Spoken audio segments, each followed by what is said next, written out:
तो आप सभी का स्वागत है आपके अपने YouTube चैनल वी एजुकेटिव में।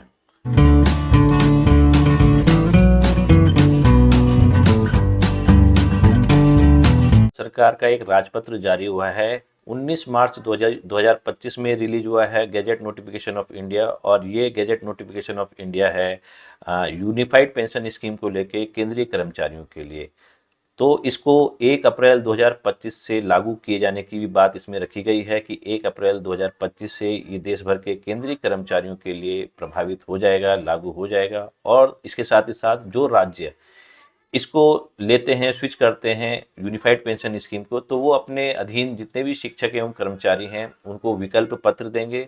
और उस विकल्प पत्र में उनसे यह मांगा जाएगा कि क्या वे न्यू पेंशन स्कीम में ही रहना चाहते हैं या फिर यूनिफाइड पेंशन स्कीम में स्विच करना चाहते हैं।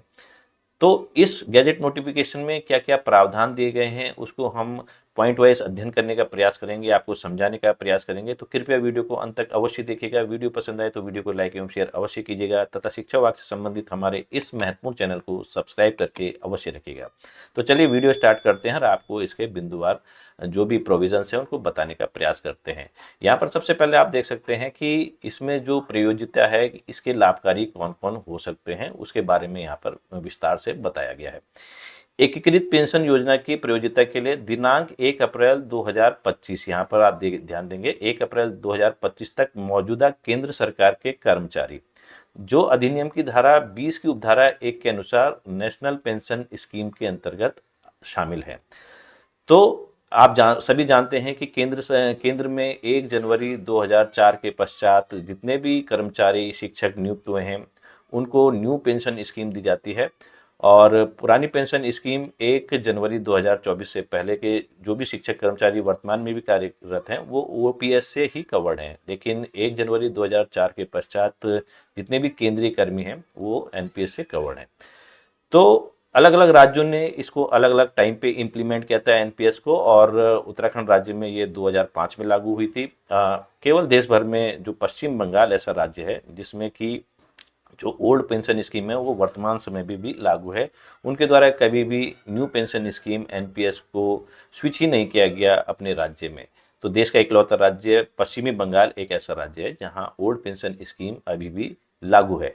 तो यहाँ पर ये लिखा हुआ है कि जो केंद्रीय कर्मचारी हैं 1 अप्रैल 2025 में भी मौजूद हैं, वो मतलब अपना कार्यरत हैं, तो उनके लिए और जो एनपीएस से कवर्ड हैं वो इसमें शामिल हो सकते हैं, यूपीएस में स्विच कर सकते हैं। इसी के साथ साथ केंद्र सरकार की सेवाओं में दिनांक 1 अप्रैल 2025 या उसके बाद शामिल नए भर्ती हुए कार्मिक, जो अब नई भर्ती होगी 1 अप्रैल 2025 के पश्चात, तो नई भर्ती में भी ये विकल्प मांगा जाएगा कि आप एनपीएस में रहना चाहने के इच्छुक है या फिर यूनिफाइड पेंशन स्कीम को लेने के इच्छुक हैं। अभी तक जो नई भर्तियां होती हैं 1 जनवरी 2004 के पश्चात, उसमें अभी तक एनपीएस से ही कवर्ड का प्रावधान है, लेकिन अब जो नई भर्तियां होंगी उन पे एनपीएस के साथ साथ यूपीएस का भी वो प्रावधान आएगा कि या तो आप एनपीएस का चयन करें या यूपीएस का चयन करें।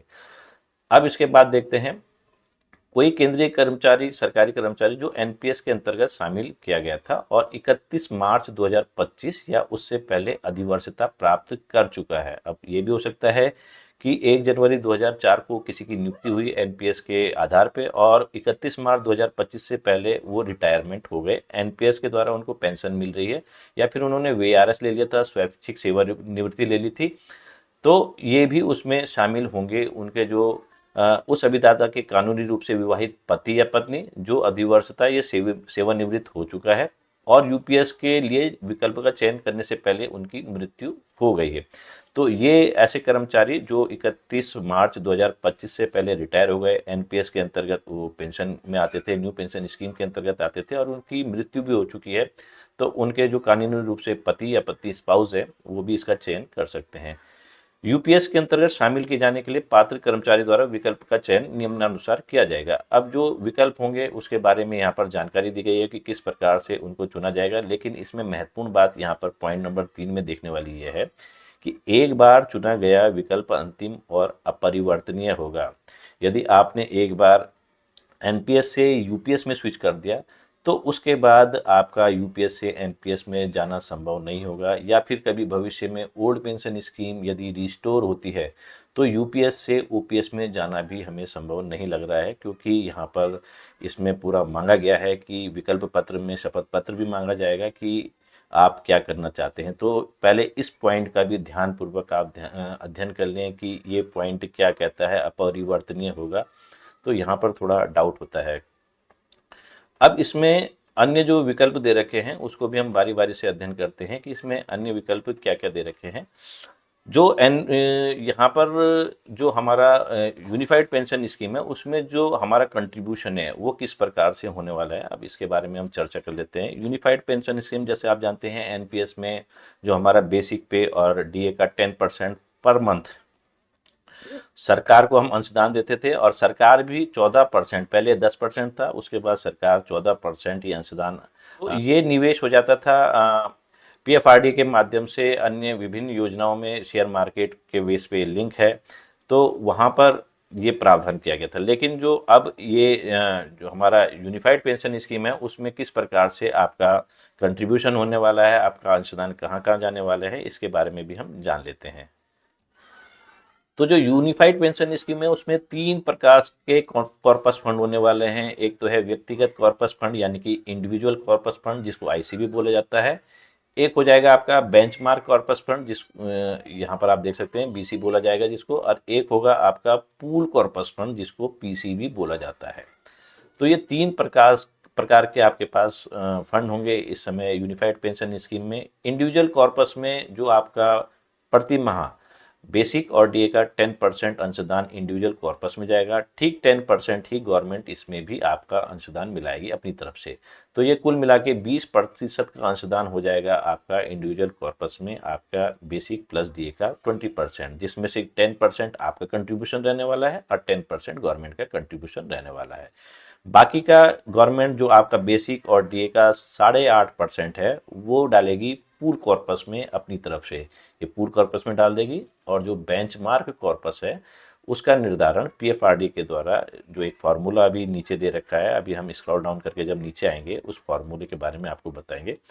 तो बेंचमार्क कॉर्पस का निर्धारण उस दशा में किया जाएगा। तो अब हम बताते हैं आपको कि यदि आपका इंडिविजुअल कॉर्पस, जैसे आपका बेसिक प्लस डी का 10% आप मिला रहे हैं, बेसिक प्लस डी का 10% गवर्नमेंट मिला रही है, ये 20% आपका हो जाता है।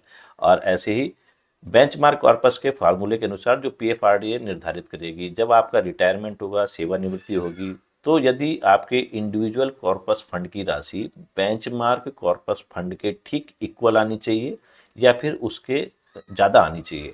यदि इंडिविजुअल कॉर्पस की राशि बेंचमार्क कॉर्पस से कम आती है तो ये मान के चलिए कि जो 25 साल की आपकी सेवा का क्राइटेरिया रखा गया है यूनिफाइड पेंशन स्कीम में कि कम से कम आपको जब 50% का आपको अंतिम बेसिक है जो 12 महीनों का उनका एवरेज निकाल के जो उसका 50% आपका बेसिक बनेगा, 25 सालों की सेवा में ही बनेगा वो।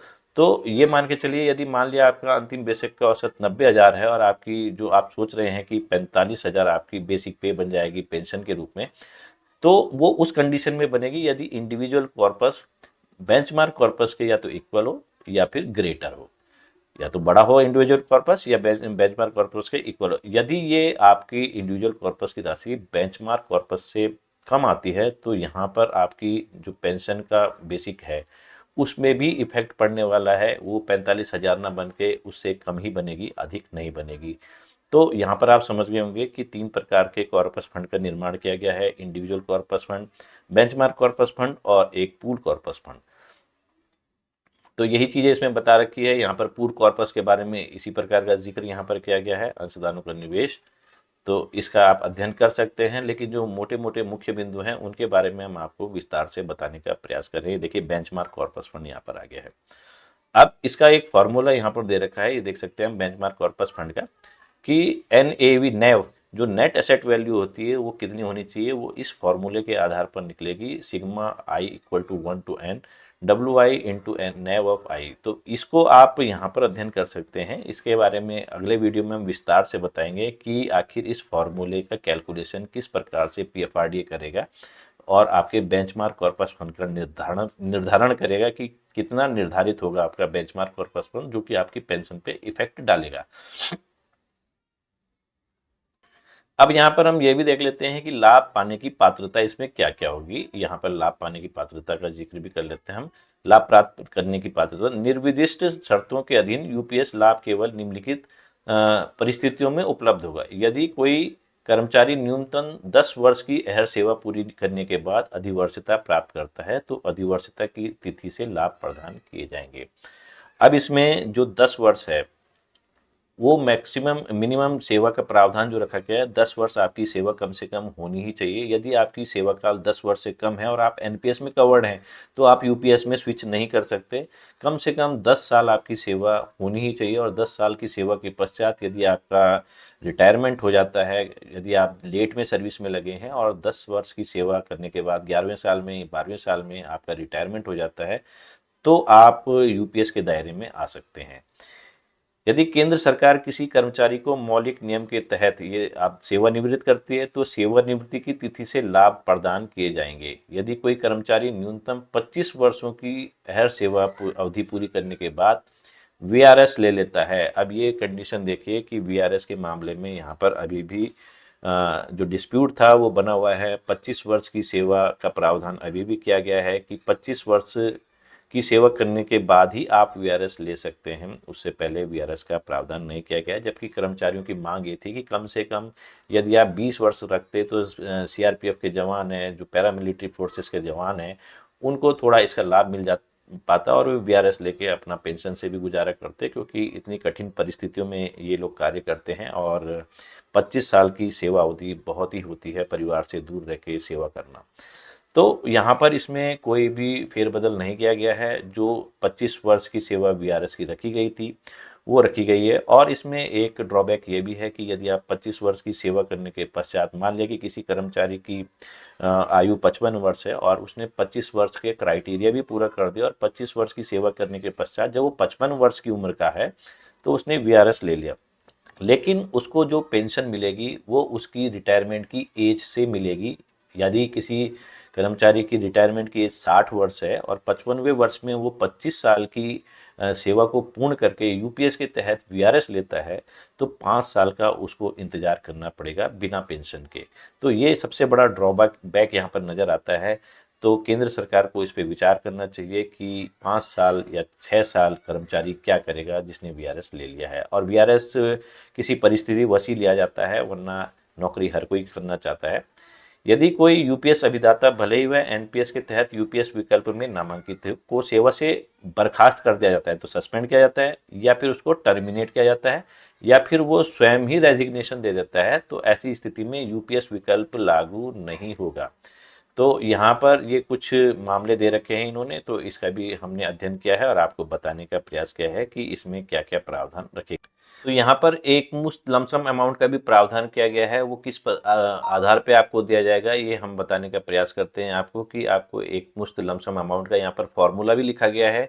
ये देख सकते हैं, लमसम अमाउंट जो है E/10 × L।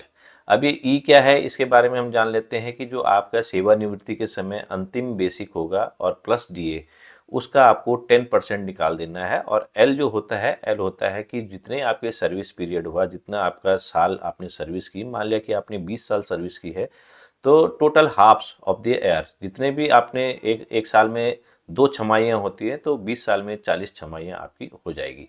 तो यहाँ पर हम उदाहरण ले लेते हैं कि मान लिया किसी का जो अंतिम बेसिक है वो 50,000 रुपये है सेवानिवृत्ति के समय, और जो डीए की दर चल रही है वो 40% चल रही है इस समय। तो यहाँ पर 50,000 का 40% 20,000 रुपये आ जाता है। तो ये कुल मिला के जो ई की राशि निकलेगी ये 70,000 रुपीज़ निकलेगी। तो 70,000 रुपये यहाँ पर हमारा निकल गया है। उसका हमें 10% निकाल देना है, अपॉन 10 कर सकते हैं इसमें आप सीधे से।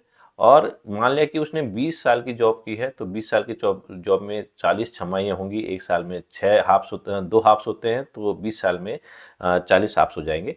तो यहाँ पर से इसको हम कट कर देंगे तो यहाँ पर ये 2,80,000 रुपये इनको एक मुश्त लमसम की जो राशि मिलेगी रिटायरमेंट बेनिफिट के रूप में, वो 2,80,000 रुपये मिलेगी। जबकि जो न्यू पेंशन स्कीम में यदि 20 साल किसी ने जॉब की होती तो उनको यही राशि 8 लाख या 10 लाख रुपए मिलती, जो एन्युटी के अलावा जो 60% की राशि मिलती है वो लगभग इतनी मिल जाती। तो यहाँ पर ये सबसे बड़ा ड्रॉबैक नज़र आ रहा है इस स्कीम में कि जो ये लमसम अमाउंट है और ये बहुत ही कम निकल के आ रहा है, और जिनकी सेवा काल जितना ज़्यादा होगा तो इसकी जो मैक्सिमम जो हमें लिमिट लग रही है कि वो 10 या 11 लाख रुपए से ज़्यादा किसी की भी नहीं चाहेगी, चाहे उसका ग्रेड पे कितना भी उच्च हो, चाहे उसका लेवल कितना भी हाई हो।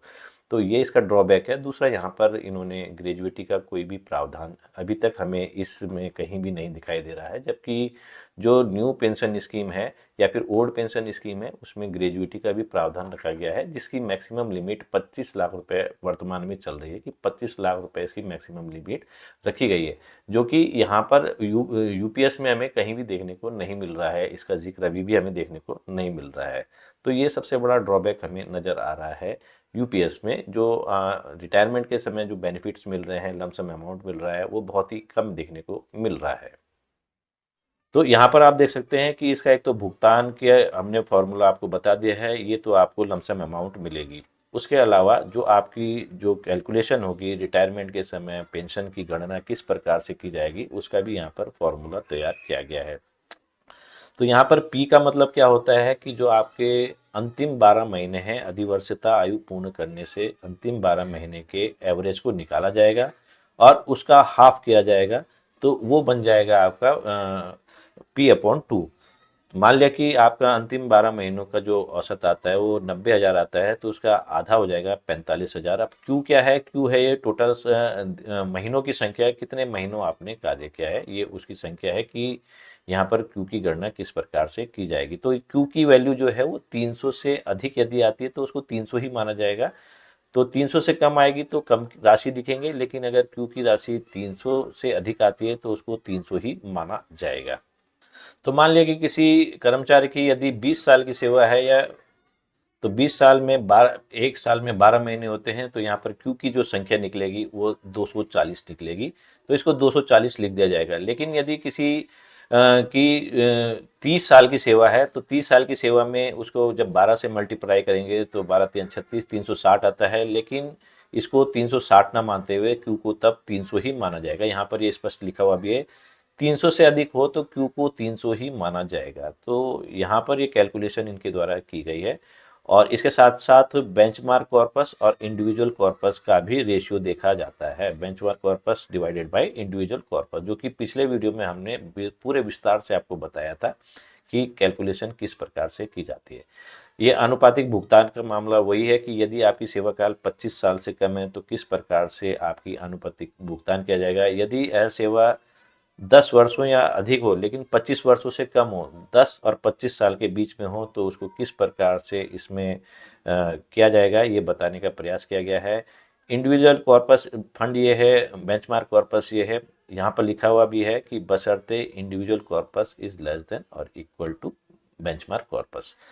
तो यहाँ पर ये पूरी डिटेल दी गई है, इसको आप अध्ययन कर सकते हैं कि इसमें आपके लिए क्या बेनिफिशियरी रहने वाला है। और अंतिम निकासी प्रतिशत एक इसमें एक नया रूल और जोड़ दिया गया है। यहाँ पर आप देख सकते हैं आंशिक निकासी के लिए भी दे रखा है, यूपीएस अभिदाता यूपीएस पीआरएनए के प्राण के अंतर्गत आंशिक निकासी करने के लिए पात्र होगा, बशर्ते कि यूपीएस या एनपीएस जो भी पहले हो के तहत नामांकन की तारीख से 3 वर्षों की लॉक इन अवधि पूरी हो गई हो। यूपीएस की संपूर्ण अवधि के दौरान अधिकतम 3 बार आंशिक निकासी की जा सकती है, जिन पे एनपीएस के तहत पहले से की गई निकासी भी शामिल होगी। यदि कोई साथी एनपीएस से यूपीएस में स्विच करता है और उसने 2 बार एनपीएस से अपनी आंशिक निकासी कर रखी है, तो उसको केवल एक ही बार फिर मौका मिलेगा आंशिक निकासी करने का, जब वो यूपीएस में स्विच कर जाएगा। ये नहीं कि यूपीएस में स्विच करने के बाद उसको तीनों बार मिलेगा। ऐसी निकासी यूपीएस अभिदाता द्वारा किए गए स्वयं के अंशदान, जो कि स्वयं का अंशदान होता है 10% के 25% से अधिक नहीं होगी। ये भी लिखा हुआ है इसमें, 25% से अधिक नहीं होगी, जो निकासी के लिए आवेदन की तारीख पर उपलब्ध हो तथा यह विनियम से निर्दिष्ट शर्तों के अधीन होगी।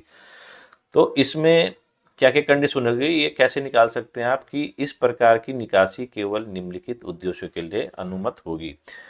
तो ये है उसके या उसकी संतान की उच्च शिक्षा के लिए, हायर एजुकेशन के लिए ले सकते हैं आप, उसके या उसकी संतान के विवाह के लिए ले सकते हैं आप, स्वयं के नाम पर या कानूनी रूप से विवाहित पति या पत्नी के साथ संयुक्त नाम पर आवासीय मकान या फ्लैट की खरीद का निर्माण के लिए ले सकते हैं, यदि अभिदाता पहले से ही व्यक्तिगत रूप से संयुक्त रूप से एक आवासीय मकान या फ्लैट का मालिक है तो इस विनियम के तहत कोई निकासी अनुमन्य नहीं होगी। यदि पहले से वो मकान मालिक है, उसके नाम पे कोई मकान है या ज़मीन है रजिस्टर्ड हो रखी है, तो तब वो इसके लिए पात्र नहीं होगा इस वाले नियम के लिए।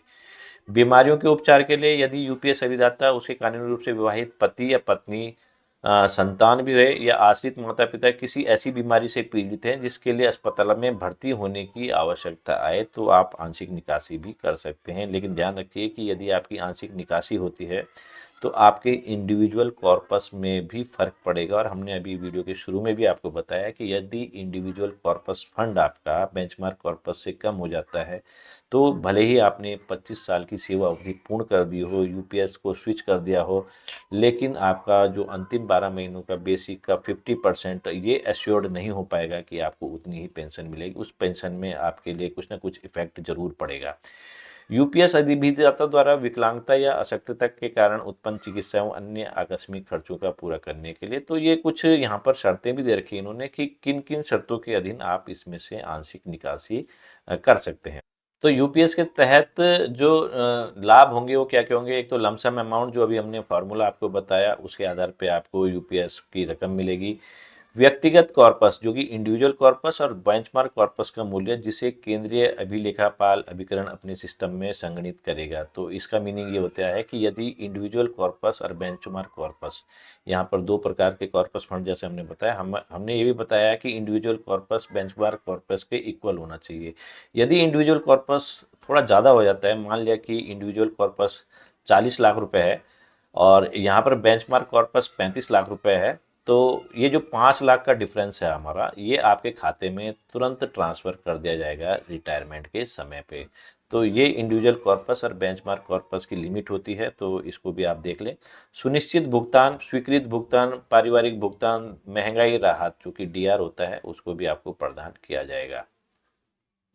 अब जो राष्ट्रीय पेंशन प्रणाली के तहत सेवानिवृत्त या अधिवर्षता कर्मचारियों को लाभों का भुगतान, उन कर्मचारियों के लिए जो दिनांक 31 मार्च 2025 या उससे पहले एनपीएस के तहत रिटायर हो गए हैं या फिर अधिवर्षित हो गए हैं, एक्सटेंशन मिलने के कारण अभी काम भी कर रहे होंगे हो सकता है, तो निम्नलिखित लाभ प्रदान किए जाएंगे यदि यूपीएस में स्विच करते हैं। तो एक मुफ्त भुगतान मिलेगा, उन्हें लमसम अमाउंट मिलेगा, उनकी गणना की जाएगी। सेवानिवृत्ति की तारीख के तुरंत बाद देय मासिक टॉपअप राशि ये मिलेगी जिसको कि पेंशन भी बोला जा रहा है, टॉपअप राशि।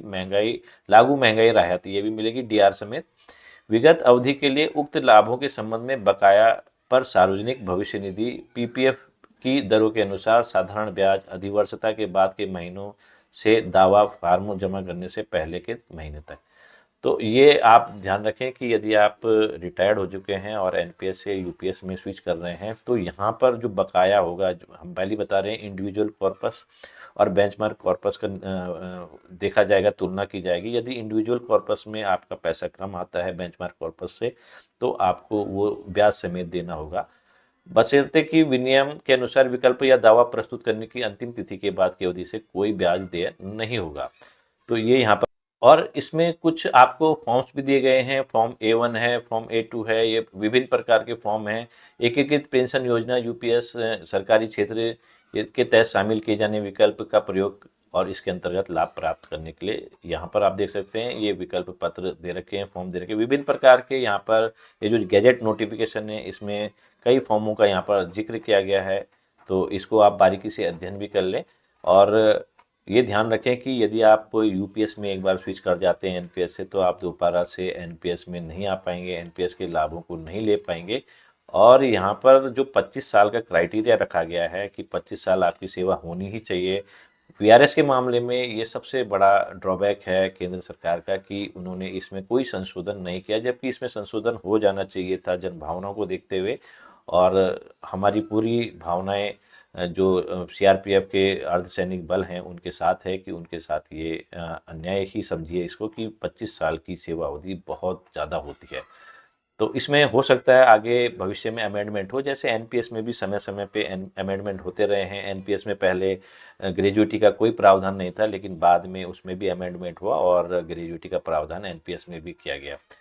तो यहाँ पर ये पूरे जो इन्होंने फॉर्म भी दे रखे हैं और उनका आप अध्ययन कर सकते हैं। आपके लिए जो भी फॉर्म सूटेबल हो उसको आप यहाँ पर भर सकते हैं। यदि यदि आप थोड़ा रिस्क ले सकते हैं तो हमारी राय में तो न्यू पेंशन स्कीम में ही ज़्यादा बेनिफिट है, क्योंकि उसमें आपको जो आपका जितनी भी आपकी एनएवी बनेगी उसका 60% आपको एक मुफ्त दिया जाएगा, जो कि टोटल टैक्स फ्री होगी। और जो 40% की राशि है उसके आधार पे, एन्युटी के आधार पे आपको पेंशन का निर्धारण भी किया जाएगा। और जो 60% की राशि आपको एक मुश्त मिलेगी वो आपकी ही रहेगी। यहाँ पर जो लमसम अमाउंट मिल रहा है यूनिफाइड पेंशन स्कीम में, वो ज़्यादा से ज़्यादा 10 या 11 लाख, जिसके जितना बेसिक पे हायर होगा, जिसका लेवल जितना हाई होगा, उसको 10 या 11 लाख से ज़्यादा मुझे नहीं लगता कि यहाँ पर जो लमसम अमाउंट है वो मिलने वाली है। साथ ही जो न्यू पेंशन स्कीम है, एनपीएस है, उसमें आपको ग्रेजुएटी भी मिलेगी। तो ग्रेजुएटी 25 लाख तक की मैक्सिमम लिमिट है, तो 18, 20, 22 लाख तो मिलेगी, ये ध्यान में रखिए। ये जिसकी जितनी लंबी सेवा होगी उसके आधार पर ग्रेजुएटी का भी कैलकुलेशन होता है। साथ ही साथ इसमें ग्रेजुएटी हमें कहीं दिखाई नहीं दी कि ग्रेजुएटी का इसमें अभी भी कोई प्रावधान किया गया है। विभिन्न समाचार पत्रों की कटिंग में भले ही ग्रेजुएटी मिलेगी ये लिखा गया है, तो वो भ्रामक सूचना भी हो सकती है। तो जो लंबी पारी खेलेंगे, जिनकी सर्विस लंबी है, तो आप जानते हैं शेयर मार्केट में जो उतार चढ़ाव होते रहते हैं, लेकिन फिर भी एक औसत जो रिटर्न मिलता है वो 12, 15 या 20% भी रिटर्न मिलता है आज तक के रिकॉर्ड में। तो मुझे लगता है कि यूपीएस की तुलना में एनपीएस ज़्यादा बेनिफिशियरी रहने वाली है। तो साथियों, आज की वीडियो में इतना ही। शीघ्र ही हम एक नए वीडियो में आपको मिलेंगे, जिसमें हम आपको तुलनात्मक अध्ययन बताएंगे कि सेवा काल के अवधि के साथ साथ एनपीएस में आपको कितना पैसा लमसम मिल सकता है, 60% आपको कितना मिलेगा, एनओटी की अमाउंट कितनी होगी, और यूपीएस में आपको उसी बेसिक पे में जब आप रिटायर हो रहे हैं तो उसमें आपको एनपीएस की तुलना में कम पैसा मिलेगा या ज़्यादा पैसा मिलेगा। तो कृपया हमारे चैनल पे जुड़े रहें, और वीडियो अच्छा लगे तो वीडियो को लाइक एवं शेयर अवश्य कीजिए। धन्यवाद।